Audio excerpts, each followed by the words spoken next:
Hello everyone, সবাইকে শুভেচ্ছা জানাই। আজ আমরা আলোচনা করব এসএসসি পরীক্ষার ভূগোল অর্থাৎ জিওগ্রাফি বিষয়ের পূর্ণ পাঠ্যক্রম সম্পর্কে। এই সিলেবাসটি উচ্চ মাধ্যমিক বা তার সমতুল্য স্তরের শিক্ষক নিয়োগ পরীক্ষার জন্য নির্ধারিত। চলুন বিষয়ভিত্তিক একে একে সব অংশ দেখে নেওয়া যাক। যেমন এখানে প্রথমত রয়েছে জিওটেকটনিক্স, যেখানে আমরা এই অংশে শিখতে হবে পৃথিবীর ভূত্বক, তার গঠন ও স্তরবিন্যাস, শিলার উৎপত্তি, ধরন, বৈশিষ্ট্য। তারপরে ভাঁজ শিখতে হবে। হ্যাঁ? ভাঁজ ও ভাঙন, পর্বত গঠন প্রক্রিয়া, প্লেট টেকটনিক, মহাদেশ সঞ্চালন তত্ত্ব, আইসোস্টেসি এবং ভূমিকম্প ও আগ্নেয়গিরি সম্পর্কে পড়তে হবে।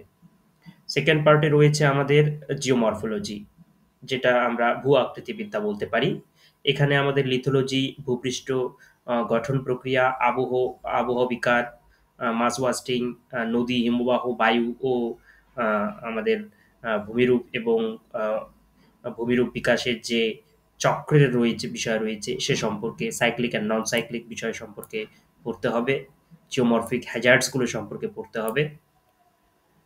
তারপরে রয়েছে জিওগ্রাফিক্যাল থটস। জিওগ্রাফিক্যাল থটস এর ক্ষেত্রে আমাদের এখানে থাকছে বিভিন্ন ধরনের নির্ধারক, সম্ভাব্য ও তাবাদী, পরিমাণগত বিপ্লব, কল্যাণমূলক আলোচনা, কল্যাণমূলক যেই বিষয় রয়েছে, আচরণবাদী, পদ্ধতিগত ইত্যাদি। স্থানের ধারণা বা কল্যাণমূলক ভূগোলের উত্থান ও আলোচনার বিষয় এখানে রয়েছে। Emergence of welfare geography. Next যদি আমরা আলোচনা করি সেটা হচ্ছে জলবায়ুবিদ্যা বা ক্লাইমেটোলজি। ক্লাইমেটোলজিতে আবহাওয়া মণ্ডলের গঠন, কম্পোজিশন অফ দ্য অ্যাটমসফিয়ার, হ্যাঁ, গ্লোবাল ওয়ার্মিং বা বৈশ্বিক উষ্ণায়ন, গ্রিন হাউস এফেক্ট, সৌর বিকিরণ, তাপ, চাপ বলয়, বায়ু চলাচল, যে জেট স্ট্রিম, আর্দ্রতা, বৃষ্টিপাত এবং ঘূর্ণিঝড় ও ঘূর্ণিঝড় এবং কোপেন ও থর্নটোয়েটের জলবায়ু যে ক্লাসিফিকেশন শ্রেণীবিন্যাস রয়েছে সেটা সম্পর্কে পড়তে হবে। জীবভূগোল বা বায়োজিওগ্রাফিতে রয়েছে মাটির গঠন ও শ্রেণীবিন্যাস, মাটির ক্ষয় ও সংরক্ষণ, উদ্ভিদের বৃদ্ধি নির্ধারক উপাদান ও বন সংরক্ষণ, সামাজিক বন, জৈববৈচিত্র্য এবং প্রাণী সম্প্রদায় সম্পর্কে জানতে হবে। নেক্সট রয়েছে আমাদের অর্থনৈতিক ভূগোল বা ইকোনমিক জিওগ্রাফি। এক্ষেত্রে সম্পদের তত্ত্বগুলো সম্পর্কে জানতে হবে, কনসেপ্ট অ্যান্ড থিওরিজ ও তার শ্রেণীবিন্যাস, অর্থনৈতিক কার্যকলাপ যেমন বন সংগ্রহ, দুগ্ধ চাষ, এই যে খনি, কৃষি ও শিল্প, ওয়ার্ল্ড ট্রেড অর্গানাইজেশন সম্পর্কে জানতে হবে, বৈশ্বিক বাণিজ্য, তাদের বৈষম্য, টেকসই উন্নয়ন মানে সাস্টেনেবল ডেভেলপমেন্ট এবং বৈশ্বিকীকরণের বা যে আমাদের গ্লোবালাইজেশনের যে বিষয়টি রয়েছে সে সম্পর্কে পড়তে হবে ইকোনমিক জিওগ্রাফিতে।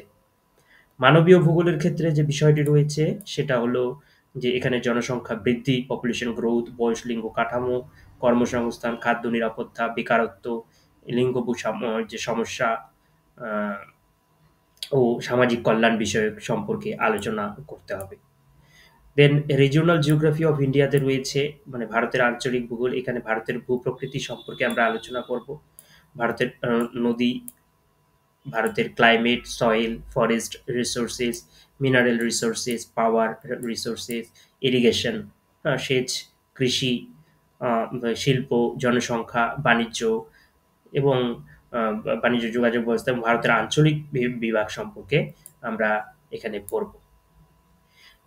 যেন কার্টোগ্রাফিক টেকনিক্সের মানে মানচিত্র প্রণয়ন কৌশলের ক্ষেত্রে রয়েছে স্কেল, তথ্য উপস্থাপনের কৌশল, techniques of data representation, map classification, মানচিত্র শ্রেণীবিন্যাস, থিমেটিক ম্যাপ।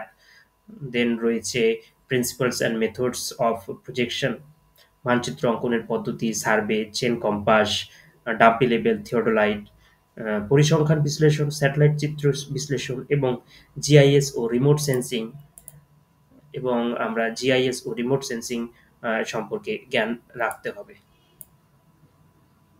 সো এটা হচ্ছে পিজি লেভেল এবং তার সমসাময়িক লেভেলের যে এসএলএসটির সিলেবাস। আশা করি তোমরা এই সিলেবাস বুঝতে পেরেছো এবং পজ করে করে বা সিলেবাসটি আপনারা অনলাইনে সার্চ করে পিডিএফ লিখে সার্চ করে পেতে পারেন। ধন্যবাদ। চ্যানেলটিকে সাবস্ক্রাইব করে সহযোগিতা করবেন।